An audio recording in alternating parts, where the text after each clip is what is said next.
നമ്മൾ ഒരുപാട് പാവാവാൻ പാടില്ല കണ്ണേട്ടാ. നമുക്ക് ശരിയെന്ന് തോന്നുന്നത് നമ്മൾ ചെയ്തേ പറ്റൂ. ഇപ്പോഴും എന്റെ നെഞ്ചിനകത്ത് ഒരു എരിച്ചിലുണ്ട്. പ്രതാപൻ ചെയ്ത തെറ്റിന് അയാൾ അർഹിക്കുന്ന ശിക്ഷ കൊടുക്കാത്തതിന്റെ എരിച്ചിൽ. ഞാൻ പ്രസവമൊക്കെ കഴിഞ്ഞ് തിരിച്ചു വരുമ്പോ ഈ വീട് നോക്കാനുള്ള കഴിവും പ്രാപ്തിയുള്ള ഒരു പെൺകുട്ടിയെ മാറണം കരുണ. അവൾക്കൊപ്പം ഞാനും അടുക്കള കയറാൻ ഒരുക്കുക. പക്ഷേ മറ്റുള്ളവരെന്തേലും ഉണ്ടാക്കിക്കൊണ്ട് വെക്കുമ്പോ അത് കഴിക്കാൻ മാത്രം വരുന്നൊരു പെണ്ണായിട്ട് അവള് ജീവിക്കരുത്. എനിക്കത്രേ ഉള്ളൂ. അപ്പോഴേ ഞാൻ ഇതൊക്കെ അവളുടെ കൊണ്ട് കൊടുത്തിട്ട് കാര്യങ്ങളൊക്കെ ഒന്ന് പറഞ്ഞിട്ട് വരാം.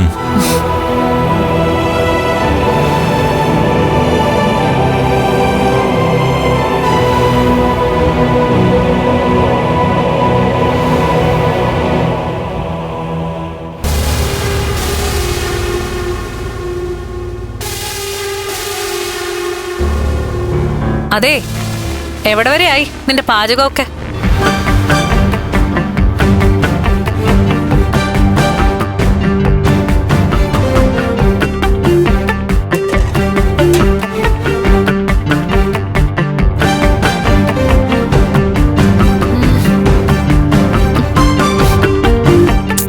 ഉപ്പില്ലല്ലോ. ഞാൻ പറഞ്ഞാണല്ലോ കറിയിൽ ഉപ്പ് പാകത്തിനില്ലെങ്കിൽ ടേസ്റ്റ് ഉണ്ടാവില്ല എന്ന്. ഇതൊക്കെ ടേസ്റ്റ് ചെയ്ത് നോക്കണം. ഇപ്പൊ ഉപ്പ് കുറവായതുകൊണ്ട് കുഴപ്പമില്ല, കുറച്ചും കൂടി ഇട്ടാ മതി.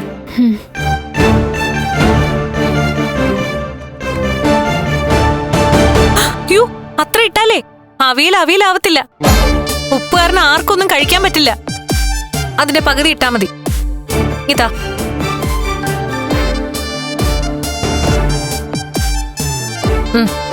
ഇനി നന്നായിട്ട് ഇളക്ക്.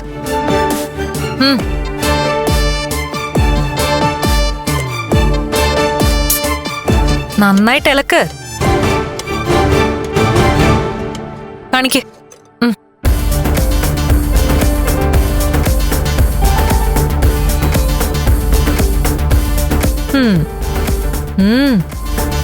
ഇപ്പൊ സൂപ്പർ ആയിട്ടുണ്ട്.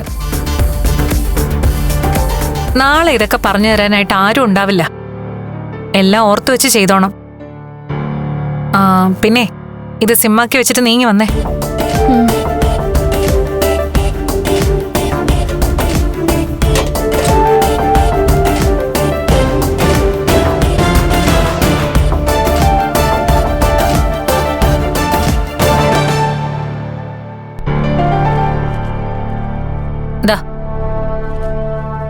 എന്താ ബ്രേക്ക്ഫാസ്റ്റിനുള്ള ഫുഡും അതിന്റെ കറികളുമാ. ഇതിനകത്ത് കറികൾ ഉണ്ടാക്കുന്നതിന്റെ ചേരുവകളൊക്കെ എഴുതിയിട്ടുണ്ട്. അത് സമാസമം ചേർത്ത് അടിപൊളിയാക്കണം. എല്ലാവരും ഡൈനിങ് ടേബിളിൽ വരുമ്പോ ഭക്ഷണം റെഡിയായിരിക്കണം. ലക്ഷ്മി, ഞാൻ ഇങ്ങനെയൊക്കെ ചെയ്യുന്ന കണ്ടിട്ട് ഉണ്ണിയേട്ടൻ്റെ അമ്മയ്ക്കും നല്ല സംശയമുണ്ട്. അവരുടെ സംശയം തീർത്തു കൊടുക്കണോ? വേണമെങ്കിൽ ആവാം. അയ്യോ വേണ്ട. എന്നാ പിന്നെ നീ നല്ലൊരു കുടുംബിനി ആവാൻ തീരുമാനിച്ചു എന്നങ്ങ് പറഞ്ഞാ മതി. നിന്റെ നാവിനൊരു കുഴപ്പമില്ലല്ലോ. ചില നേരത്തൊക്കെ എട്ടുനാടും പൊട്ടെ ഓരോന്നൊക്കെ വിളിച്ചു കൂവാറുണ്ടല്ലോ. എന്നാ പിന്നെ അങ്ങനെ അങ്ങ് പറഞ്ഞൂടെ? അങ്ങനെ പറഞ്ഞാലും അവരാരും വിശ്വസിക്കുന്നില്ല. എന്തെങ്കിലും തക്കതായ കാരണമില്ലാതെ ഞാൻ ഇങ്ങനൊന്നും ചെയ്യത്തില്ലെന്ന് അവർക്കൊക്കെ അറിയാം. അവരുടെ ഉള്ളിലൊരു സംശയം കിടന്നോട്ടെ. ഏതെങ്കിലും ഒരു ദിവസം അവർ സത്യങ്ങളൊക്കെ മനസ്സിലാക്കും. അപ്പൊ അവർക്കറിയാൻ പറ്റും നീ അടുക്കള കയറിയത് എന്തുകൊണ്ടാണെന്ന്. അപ്പോഴേ ഇന്നിതെല്ലാം കാണാതെ പഠിക്കണം. പിന്നെ ഇങ്ങോട്ട് വരുമ്പോ എന്തെങ്കിലും സംശയം ഉണ്ടെങ്കിൽ ഇതിനകത്ത് നോക്കിയാ മതിയല്ലോ. ദാ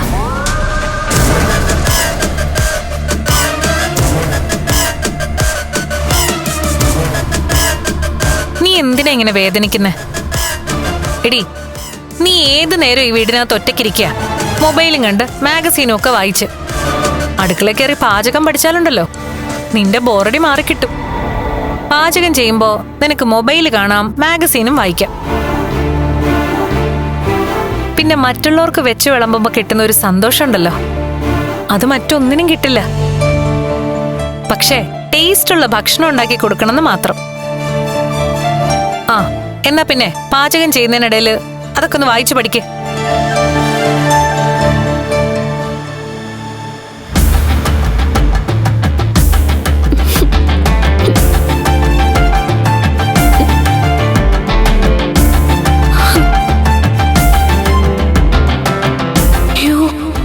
ചുരുട്ടിക്കളഞ്ഞാലും എനിക്ക് തന്നെ പണിയാവൂല്ലോ.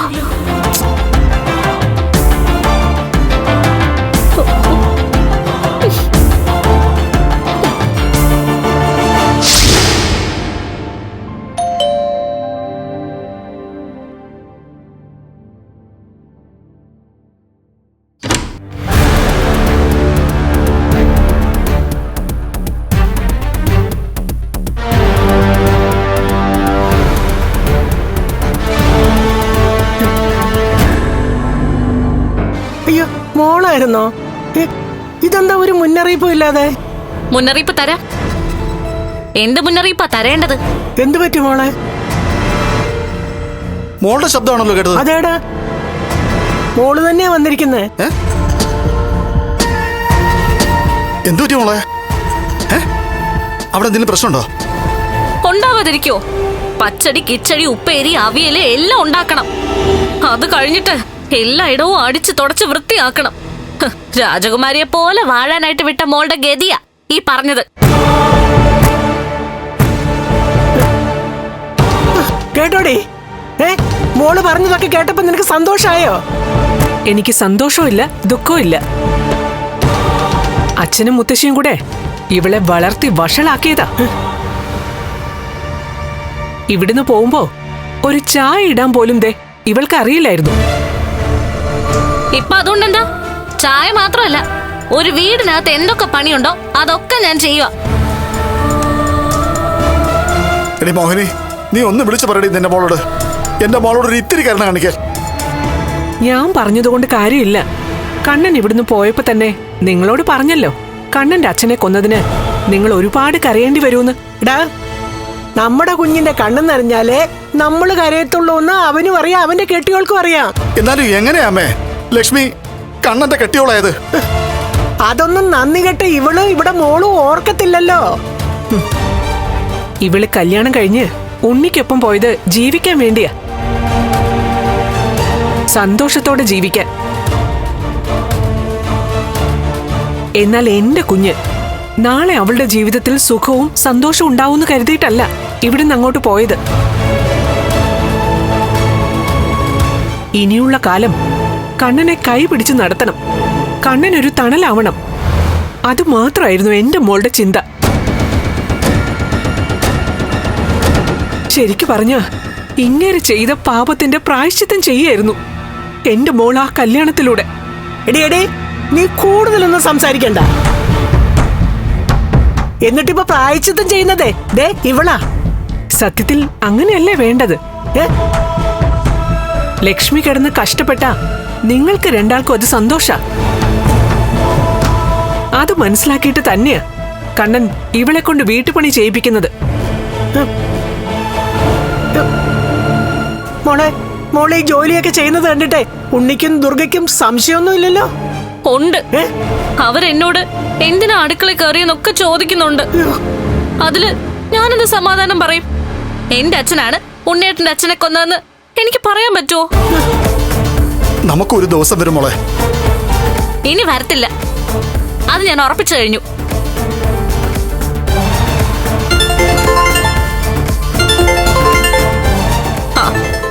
സത്യം വിളിക്കുന്ന അവളാ.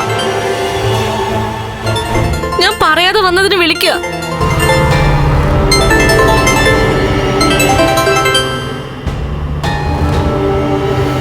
ഹലോ, നീ ആരോട് ചോദിച്ചോണ്ടാടി ഇവിടുന്ന് പോയത്? ഞാൻ നമ്മുടെ വീട്ടിലേക്ക് വന്നതാ. എങ്ങോട്ട് പോയാലും വന്നാലും കൊള്ളാം, അത് എന്നോട് പറഞ്ഞിട്ട് വേണം. ജോലി ചെയ്യാതിരിക്കാൻ വേണ്ടിട്ട് അവിടെ പോയി നിൽക്കാന്ന് നീ കരുതണ്ട. ഇപ്പൊ തന്നെ നീ അവിടുന്ന് പുറപ്പെടണം.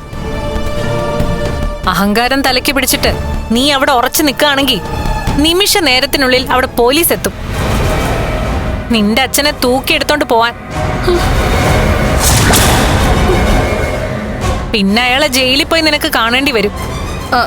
ശരി, ഞാൻ വന്നോളാം. വെക്ക്.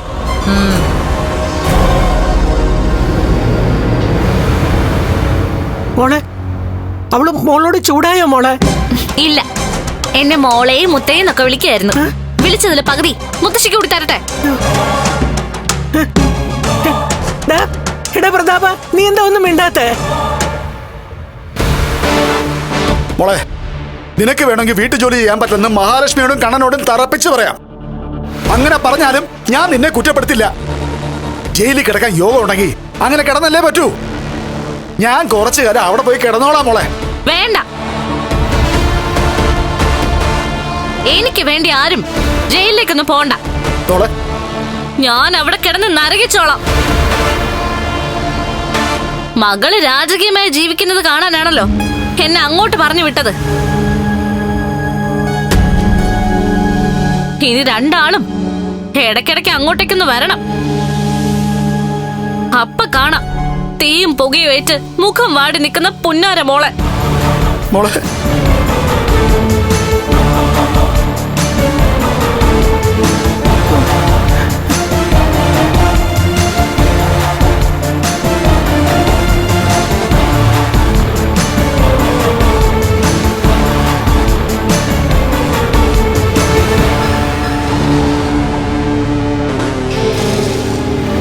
എടി മോഹിനി, ഞാൻ നിന്റെ കാല് പിടിക്കടി. നീ നിന്റെ മോളെ മരുമോനെ ഒന്ന് ശാന്തരാക്കണം. അന്നത്തെ ആ സംഭവത്തിന് എന്റെ മോള് വെറും സാക്ഷി മാത്രമായിരുന്നു. എന്നിട്ടത് കണ്ണനോട് പറഞ്ഞില്ല എന്ന് പറഞ്ഞ് കണ്ണൻ ലക്ഷ്മിയോട് പിണങ്ങിയത്. അവളുടെ വയറ്റിൽ കണ്ണന്റെ കുഞ്ഞുണ്ടെന്ന് പോലും ഓർക്കാതെയാ കണ്ണൻ ലക്ഷ്മി നകന്നു നടന്നത്. അങ്ങനെയുള്ള കണ്ണനോട് എനിക്കൊന്നും പറയാൻ പറ്റില്ല. നിങ്ങളായിട്ട് ചെയ്തത് നിങ്ങളായിട്ട് തന്നെ തീർക്കണം. അതിനി ആരുടെ കാല് പിടിച്ചിട്ട് കാര്യമില്ല.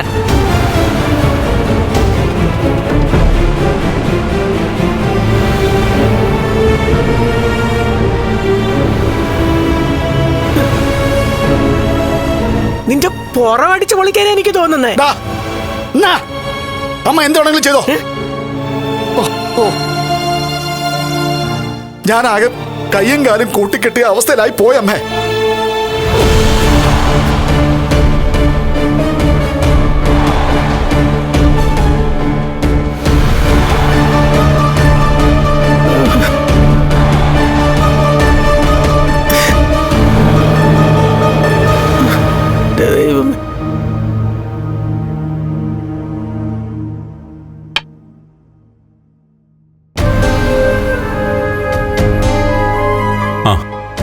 താൻ ഈ സ്റ്റാൻഡിൽ തന്നെ നിൽക്കണം. ഒരു കാരണവശാലും വിട്ടുകൊടുക്കരുത്. അല്ലെങ്കിൽ തന്നെ പിണങ്ങിയിരുന്നിട്ട് പിന്നീട് ഒന്നിച്ചപ്പോ എനിക്കിപ്പോ നല്ല ധൈര്യം കിട്ടി. ഇനിയിപ്പൊ കണ്ണേട്ടൻ പറയുന്നതിന് എതിർക്കാൻ ഞാൻ നിൽക്കില്ല. അല്ലെങ്കിൽ തന്നെ ഇത്രയെങ്കിലും ചെയ്തില്ലെങ്കിൽ ശരിയാവില്ല കണ്ണേട്ടാ. എന്റെ അച്ഛനെ കൊന്ന കുറ്റത്തിന് പ്രതാപൻ ഉറപ്പായിട്ടും ജയിലിൽ കിടക്കേണ്ടതാ. എന്നാൽ അതിനേക്കാളും വലിയ ശിക്ഷയാണ് അയാൾക്കിപ്പോ നമ്മൾ കൊടുത്തോണ്ടിരിക്കുന്നത്. അതുകൊണ്ട് തന്നെ നമ്മൾ ഡോസ് ഒട്ടും കുറയ്ക്കരുത്. ഇപ്പൊ അവള് ചായ ഉണ്ടാക്കാനും കറി ഉണ്ടാക്കാനും പഠിച്ചല്ലോ. അതുപോലെ തന്നെ വീട്ടുപണി ഓരോന്നും അവളെ കൊണ്ട് ചെയ്യിക്കണം. ഇന്നത് പ്രതാപന് തിരിച്ചടിയാണെങ്കിലും നാളെ അത് അവൾക്ക് പ്രയോജനപ്പെടും. അവൾക്ക് മാത്രമായിട്ട് ഇവിടെ ഒരു നിയമവും ഇല്ല. എന്റെ ചെലവിലാണ് ഈ വീട് കഴിയുന്നത്. അവൾ പോലും അന്തസ്സായിട്ട് ജീവിക്കുന്നത് നമ്മുടെ ചെലവിലാണ് മഹി.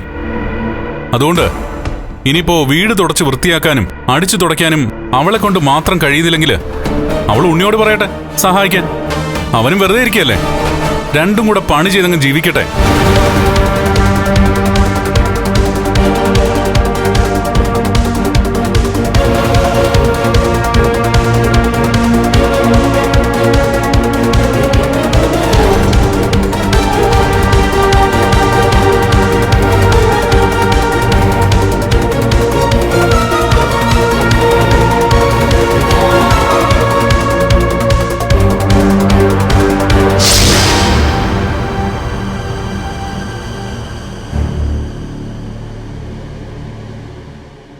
കരുണയ്ക്ക് എന്താ പറ്റിയതെന്ന് മനസ്സിലാവുന്നില്ലല്ലോ മോനെ. അവളുടെ അച്ഛൻ ഇടക്കാലത്ത് കുഴപ്പമുണ്ടായിരുന്നല്ലോ, അതുപോലെ അവൾക്ക് എന്തോ പറ്റിയതാണെന്ന് എനിക്ക് തോന്നുന്നത്. സഹികെട്ടാണല്ലോ അവള് പോയത്. ഇനി തിരിച്ചു വരുവോ? വരാതിരുന്ന അത്രയും നല്ലത്. എന്തിനാ അടുക്കള പണി ചെയ്യാനായിട്ട് അവൾ ഇങ്ങോട്ട് വരുന്നത്? എന്നാലും നീ ഒന്ന് ആലോചിച്ച് നോക്കടാ മോനെ. കരുണമോള് ഇനി എന്തൊക്കെ ദ്രോഹം ചെയ്തെന്ന് പറഞ്ഞാലും അവളെ ആ രാക്ഷസെ അടുക്കള കയറ്റാൻ പാടുണ്ടോ? കരുണയെ കൊണ്ട് ഓരോന്ന് ചെയ്യിച്ചിട്ട് അടുത്ത് നിൽക്കുമ്പോ അവള് കറിയെടുത്ത് മഹാലക്ഷ്മിയുടെ മരമൊന്തയിലേക്ക് കൊട്ടിക്കൊടുക്കുക വേണ്ടത്. അതിനെ അവക്ക് പറ്റില്ല.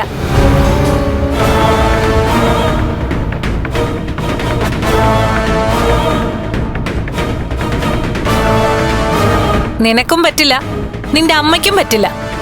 അങ്ങനെ ചെയ്താലേ ഈ വീടിനകത്ത് പല മാറ്റങ്ങളും ഉണ്ടാവും. അത് നിങ്ങൾക്കൊക്കെ നല്ല മാറ്റം ആയിരിക്കില്ല. സ്വന്തം തറവാട്ടിലെ രാജകുമാരിയെ പോലെ ജീവിച്ച ഒരു പെണ്ണിനെയാ നീ ഇവിടെ ഇട്ട് കഷ്ടപ്പെടുത്തുന്നത്. തല്ലി വളർത്തേണ്ട പ്രായത്തിലെ അവളെ തലോടിയാ വളർത്തിയത്. അതിന്റെ എല്ലാ കുഴപ്പവും അവളുടെ സ്വഭാവത്തിലുണ്ട്. അതിനി ഒന്നേന്ന് മാറ്റിയെടുക്കണം. അതുകൊണ്ട് ഏറ്റവും കൂടുതൽ ഗുണം കിട്ടാൻ പോകുന്നതേ ദേ ഇവനാ. എന്റെ ഭാര്യ അടുക്കള കയറി വച്ചു വിളമ്പണമെന്ന് ഞാൻ ആഗ്രഹിക്കുന്നില്ല. ആ അതെ, നീയും അവള് സെപ്പറേറ്റ് ആയിട്ടാ താമസിക്കുന്നതെന്ന് വിചാരിക്കേ. മാസാമാസം കിട്ടുന്ന സാലറി തികഞ്ഞില്ലെങ്കിൽ നീ എങ്ങനെ ജീവിക്കും? ബാങ്കിൽ കിടക്കുന്ന പണത്തിന്റെ പലിശയ്ക്ക് ജീവിക്കാന്ന് വെക്കാം. അപ്പോഴും നിനക്കൊക്കെ എന്തേലും ഉണ്ടാക്കി തരാൻ ജോലിക്കാരി വേണ്ടേ? അവർക്ക് ശമ്പളം കൊടുക്കണ്ടേ? ദേ, ഇവനെയും കരുണയും ഇവിടുന്ന് പുറത്താക്കാൻ നിനക്ക് വല്ല പ്ലാനും ഉണ്ടോ? അതിനു വേണ്ടിട്ടാണോ നീ ഇങ്ങനെയൊക്കെ കാണിക്കുന്നത്? കരുണ മോള് ഇവന് ശ്വാസം മുട്ടിയിട്ടേ സ്വയം ഒഴിഞ്ഞു പോവാൻ വേണ്ടിട്ടാണോ നീ ഇതൊക്കെ ചെയ്യുന്നത്? എങ്ങനെ വേണമെങ്കിലും നിങ്ങൾക്ക് കരുതാം. എന്തായാലും എന്റെ ശൈലി ഒന്നും മാറ്റാൻ ഞാൻ ഉദ്ദേശിക്കുന്നില്ല.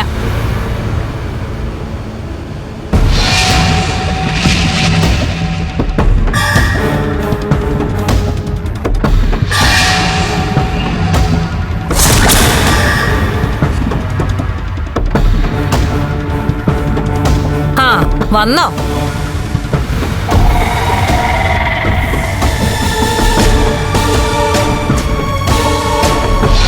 മേലിൽ എന്നോട് ചോദിക്കാതെ നീ നമ്മുടെ തറവാട്ടിലേക്ക് പോരുത്.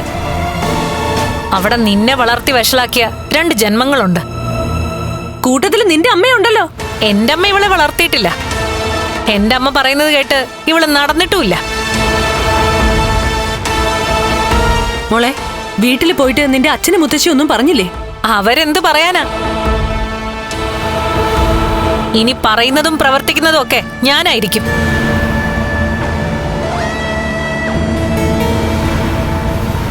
അതിവളും ഇവളുടെ അച്ഛനും മുത്തശ്ശിയൊക്കെ അനുസരിക്കണം. വാടി ഇങ്ങോട്ട്.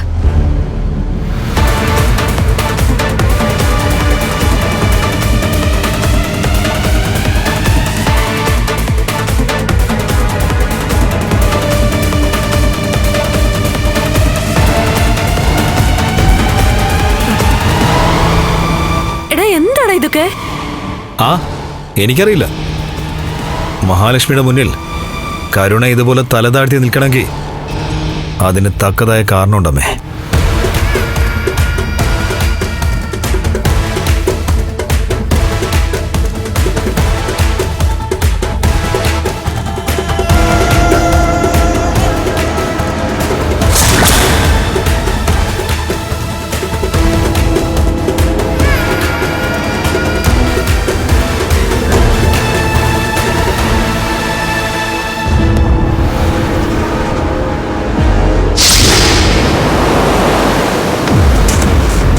അറിയാലോ നിങ്ങൾക്ക്, എന്റെ മോളെ അടുക്കളക്കാരിയാക്കാനല്ല ഞാൻ അങ്ങോട്ട് വിട്ടത്. എടാ പ്രതാപ, നീ ഒന്ന് അടങ്ങടാ. ഇപ്പൊ അവര് പറയുന്നൊക്കെ നിന്റെ മോള് കേട്ടില്ലെങ്കിൽ നീ അകത്തു പോകും. ഞാൻ അകത്തു പോയാലേ നിങ്ങളും കൂടെ അങ്ങ് വരും. നിങ്ങളാണ് എന്നെ കൊണ്ട് ചെയ്യിപ്പിച്ചതെന്ന് ഞാൻ എല്ലാവരോടും പറയും. എടാ, നമുക്കാർക്കും പരിക്ക് പറ്റാതിരിക്കാനാ എടുത്ത് ചാടി ഒന്നും ചെയ്യണ്ടെന്ന് ഞാൻ പറഞ്ഞത്. പറ്റില്ല വാമേട്ടാ, എല്ലാം സഹിക്കുന്നതിനൊരു പരിധിയുണ്ട്. ഞാനാണ് കണ്ണന്റെ അച്ഛനെ കൊന്നതെന്ന് അവനറിയുമ്പോ എന്നെ ജയിലിൽ കിടത്തുന്നായിരുന്നു ഞാൻ കരുതിയേ. പക്ഷെ അവൻ അതല്ല ചെയ്തേ. അതിനേക്കാളും എന്നെ വേദനിപ്പിക്കാനുള്ള മാർഗമാണ് അവൻ കണ്ടെത്തിയത്. അതാണ് ഇപ്പൊ കണ്ടോണ്ടിരിക്കുന്നത്. എടാ, നീ ഇപ്പോ നിന്റെ മോളെ കഷ്ടപ്പെടുന്നതിനെ പറ്റിയൊക്കെ പറയുന്നുണ്ടല്ലോ. അവളിപ്പോ ഒരു വീട് നോക്കുകയല്ലേ, പാചകം പഠിക്കുകയല്ലേ. അതൊക്കെ ഭാവിയിൽ അവർക്ക് ഗുണം ചെയ്യൂടാ. എങ്ങനെ ഗുണം ചെയ്യുമെന്നാ ഒന്ന് പറഞ്ഞു തന്നെ. നാളെ ഉണ്ണിക്ക് വെച്ചുകൊള്ളുമെന്ന വെറും ഒരു ഭാര്യ, അങ്ങനെ തരം തരണോ എന്റെ കൊച്ചല്ലേ? എടാ, ഭർത്താവിന് ഭാര്യ വെച്ചു വിളമ്പെന്ന് അത്ര കുറച്ചിലുള്ള കാര്യമൊന്നുമല്ല. എന്നെ സംബന്ധിച്ചിടത്തോളം അങ്ങനെ തന്നെയാ. എന്റെ മോളുടെ മുഖത്ത് കരിവാരി തേക്കായിരിക്കാൻ വേണ്ടിട്ട് അവിടെ ഒരു ജോലിക്കാരെ വെച്ചു കൊടുക്കാൻ വരെ ഞാൻ തയ്യാറാ. അല്ലെങ്കിൽ ഉണ്ണിയുടെ അമ്മയുണ്ടല്ലോ, അവരല്ലേ ഇതുവരെ അവിടെയുള്ള ജോലിയൊക്കെ ചെയ്തുകൊണ്ടിരുന്നേ. പിന്നെന്തിനാ മനഃപൂർവ്വം എന്റെ മോളെ അവിടെ ഇട്ട് കഷ്ടപ്പെടുത്തുന്നേ? അവിടെ നടക്കുന്ന ഓരോ കാര്യങ്ങൾ അറിഞ്ഞിട്ട് എന്നെ കൊന്ന് നിലവിളിക്കുക എന്റെ അമ്മ. ലക്ഷ്മിക്ക് എങ്ങനെ അതിനുള്ള ധൈര്യം വന്നെന്നാ ഞാൻ ആലോചിക്കുന്നേ. അവരുടെ കോട്ടിലാടാ ഇപ്പൊ പന്ത്. ആയിക്കോട്ടെ, പക്ഷെ ഉണ്ടല്ലോ, എന്റെ മോളുടെ കണ്ണീരിന് അവൾ അനുഭവിക്കേണ്ടി വരും വാമേടാ. ഞാൻ ചെയ്ത തെറ്റിന് എന്നെ കരയിപ്പിക്കുന്നു കണ്ണം പറഞ്ഞല്ലോ, എന്നാ അവനും ഇനി കരയും വാമേടാ. നീ എന്തുവാടാ ചെയ്യാൻ പോകുന്നേ? ഞാനെന്താ ചെയ്യാൻ പോകുന്നതെന്ന് എനിക്ക് വ്യക്തമായിട്ട് അറിയാം. അത് ഞാൻ ചെയ്യുക തന്നെ ചെയ്യും. എന്റെ മോൾക്കുണ്ടാവുന്ന ഓരോ തിരിച്ചടിക്കും അതിന് കാരണക്കാരായ കണ്ണനും ലക്ഷ്മിക്കും മറുപടി കൊടുക്കാൻ പോവാമേട്ടാ. എന്നായാലും എപ്പോഴാണെങ്കിലും അവൻ എന്നെ ജയിലിൽ കയറ്റും. എന്നാ പിന്നെ ഇനി ഞാൻ ചെയ്യാൻ പോകുന്ന കുറ്റം കൂടി അതിൻ്റെ കൂടെ ചേർക്കട്ടെ. എന്നാലും ശരി, ഇനി കണക്ക് ചോദിച്ചേ പറ്റൂ.